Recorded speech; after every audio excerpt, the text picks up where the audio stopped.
At Bristol Airport, most of what takes off are planes, but today, something very different is heading for new heights. Instead of flying off to foreign shores, these old fire hoses are about to make a far shorter journey, from the runway to the animal kingdom. They've had years of putting out fires, now they're going to help ignite a little fun. So this is our annual drop of fire hoses down to Noah's Ark. The fire hoses are now unserviceable for us. They've not met their pressure test requirements. So it's now us delivering those down to Noah's Ark every year, which is a super fun day for us. The partnership's now been 8 years, so about a dozen hoses per year. So nearly 100 hoses over that period of time, over a ton in weight. And the partnership came about because we sort of knew that the animals would be stimulated by fire hose due to its durability, its flexibility, and just a different feel for the animals. Noah's Ark is super close to us, and for us it's really important to engage with the local community at the airport. And it started 8 years ago. And the animals seem to think it's plain brilliant. From otters to bears, the zoo's been getting inventive with its airport hand-me-downs. We've been putting fire hose to use here for a few years, and got all sorts of toys and sort of enrichment for the animals made of it, including whole furniture for enclosures, because it doesn't. For us, it's a great material. It's strong. The animals can't chew it up into bits. It lasts a long time. It's waterproof. It's grippy.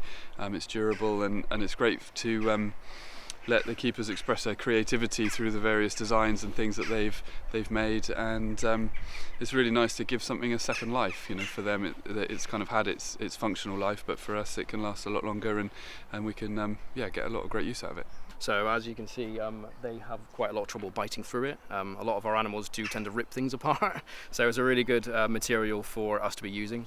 It's also quite grippy, so they can kind of climb on it. We also use it for furnishings, so things like hammocks in our lemur exhibits, or some of our gibbon ropes are made out of fire hose, and we've got some rafts as well, so loads of different appliances it can be used for.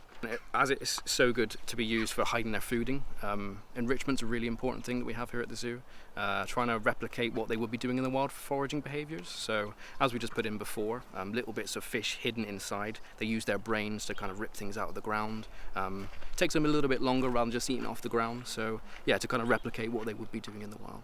How is it now to see the animals using the donations as part of their enrichment? Yeah, I mean, what is not to love? Seeing how stimulated they are, foraging for food, how they're sort of pulling it apart, and it's so good to see. The keepers here are super creative for their enrichment. Things from rafts to little packages they can open, to the hammocks, to things the monkeys can swing off. It's just seeing it all in action now actually really makes a difference to why we donate hose. From aircraft to aardvarks, the airport's old equipment has found a new runway to usefulness, proving sustainability can be as simple as rehosed and rehomed.